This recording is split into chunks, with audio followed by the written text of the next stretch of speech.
কেইদিনমানৰ পাছত board exam হ'ব। এক্সামৰ প্ৰিপাৰেশ্যন কৰিবলৈ বেছি দিন নাই। কেনেকৈ পঢ়িলে ভাল নম্বৰ আহিব।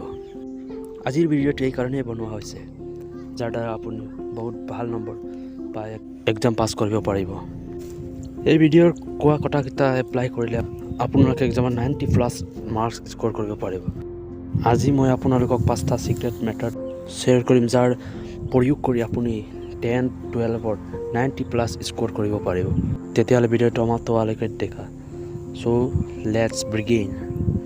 Number 5, make a schedule and start study. পিছৰ বছৰত আপুনি কি কৰিলে এইটো এতিয়া দৰকাৰ নহয়। এতিয়া আপুনি কি কৰিছে। তেতিয়াহ'লে এতিয়াৰ পৰাহে পঢ়িবলৈ আৰম্ভ কৰিব লাগে। মাত্ৰ পঢ়িবলৈ নহয়, ডেইলি শিডিউল বনাব লাগে। যিটো বনাওঁতে আপুনি পম'ডোৰো টেকনিকটো ইউজ কৰিব পাৰিব। পম'ডোৰো টেকনিক কি এইটো নাজানো যদি মই কৈ দিছোঁ। পম'ডোৰো এটা টাইম মেনেজমেণ্ট ট্ৰিক যাৰ দ্বাৰা আপুনি টাইমটো বেছিকৈ ইউজ কৰিব পাৰিব। তেতিয়াহ'লে আপুনি এইটোৱে কৰিব লাগে কি 1 ঘণ্টা পঢ়িব লাগে আৰু 5 মিনিটৰ ব্ৰেক ল'ব লাগে। এই 5 মিনিটটো আপুনি লাহেকৈ বহি কি পঢ়িলে এইটো এনালাইজ কৰিব পাৰিব আৰু আগত কেনেকৈ পঢ়িব এইটো। তাৰপিছত আকৌ 5 মিনিটৰ পিছত পঢ়িবলৈ আকৌ আৰম্ভ কৰিব লাগে। এনেকৈ আকৌ 1 ঘণ্টা পঢ়ি 5 মিনিটৰ ব্ৰেক ল'ব লাগে। যেতিয়ালৈকে পঢ়িবি তেতিয়ালৈকে এই চাইকেলটো ৰিপিট কৰি দিব লাগে। এই তিনিটা ইউজ কৰি আপোনাৰ এইটো লাভ হ'ব কি আপুনি প্ৰডাক্টিভিটি বহুত ভালকৈ কাম কৰে। যেতিয়া আপুনি ব্ৰেক নোলোৱাকৈ কাম কৰি থাকিলে এনে ভাগৰ লাগি যায় আৰু কাম কৰিবলৈ মনেই নকৰে। এইকাৰণে এই টেকনিকটো ইউজ কৰিব লাগে। আপুনি এই টেকনিকটো ইউজ কৰিলে প্ৰডাক্টিভিটি বাঢ়িব। টাইম শ্বেডিউল বনাওঁতে আপুনি এই কথাটো চাব লাগিব কি ৰাতিপুৱা বেছিকৈ পঢ়িবলৈ চেষ্টা কৰিব লাগে। এইটো চাইণ্টিফিকেলি প্ৰুভ হৈছে যে ৰাতিপুৱা বেছিকৈ পঢ়িব পাৰে 4টাৰ পৰা 6টা এইটোৰ ভিতৰত পঢ়িব লাগে। সেইকাৰণে জল্দি উঠিবি। Number 4, get the sample paper and question paper of last first year. Board এক্সামত আপুনি 70-60% নম্বৰ আপোনাৰ ফাৰ্ষ্ট ইয়াৰৰ চেম্পল পেপাৰ আৰু কুৱেশ্যন পেপাৰৰ পৰাই আহে। এইকাৰণে 90% মাৰ্ক অকলতকৈ চিম্পল মাৰ্কছ লৈছে চিম্পল পেপাৰ। সেইকাৰণে 5 বছৰৰ চিম্পল পেপাৰকেইটা লোৱা, কাৰণ এতিয়া বেছি টাইম নাই এক্সামৰ বাবে। যদি আপুনি নিজৰ কিতাপৰ চিলেবাছকেইটা পঢ়িলে আপুনি ভাল নম্বৰ ল'ব নোৱাৰিব। সেইকাৰণে এইটো লোৱা, এইটো ছল্ভ কৰা আৰু ভাল নম্বৰ লোৱা ভাল। পেপাৰ ছল্ভ কৰিলে আপোনাৰ 3টা লাভ হ'ব। প্ৰথমটো এইটো হ'ব কি আপুনি জানিব কি কেনেকুৱা কুৱেশ্যন আহিব, আৰু ছেকেণ্ডটো হ'ব কি আপোনাৰ কেনেকৈ লিখিব লাগে, আৰু থাৰ্ড হৈছে ইজি লেংগুৱেজত থাকিব।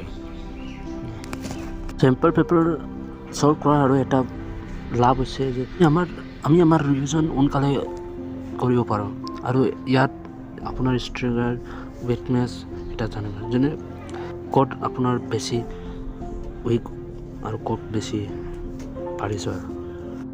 তো চেম্পল পেপাৰ ছল্ভ কৰিবলৈ নাপাহৰিব।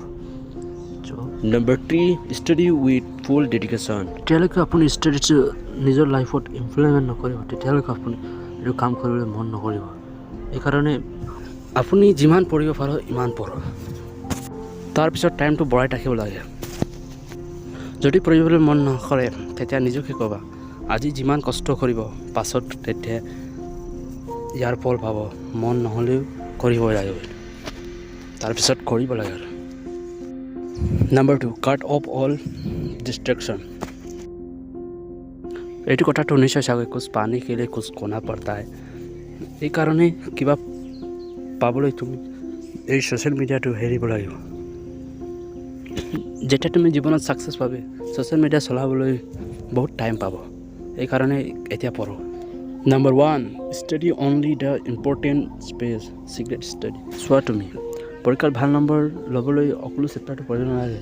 কেইটামান মেইন চেপ্টাৰ পঢ়িব, তাৰ পৰা মেইন টপিক এটা পঢ়িব লাগে। আপোনালোকে নাজানে চাগে 80-20 প্ৰিন্সিপালৰ বিষয়ে। এইটোৰ মতে 20% বিষয়ৰ পৰাহে 80% নম্বৰ আহে।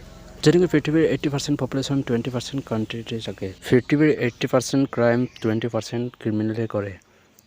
এইটো প্ৰিন্সিপালক ফেডাৰেল প্ৰিন্সিপাল বুলিও কোৱা হয়। এই প্ৰিন্সিপালৰ হিচাপে দেখিলে আপোনাৰ বৰ্ডৰ 80% মাৰ্কছ 20% চিলেবাছৰ পৰা আহিব। তেতিয়াহ'লে ভিডিঅ'টো সমাপ্ত কৰোঁ। পৰীক্ষাৰ বাবে বেষ্ট অফ লাক। লগতে ভিডিঅ'টো শ্বেয়াৰ কৰিবলৈ নাপাহৰিবা। Thank you, love you all.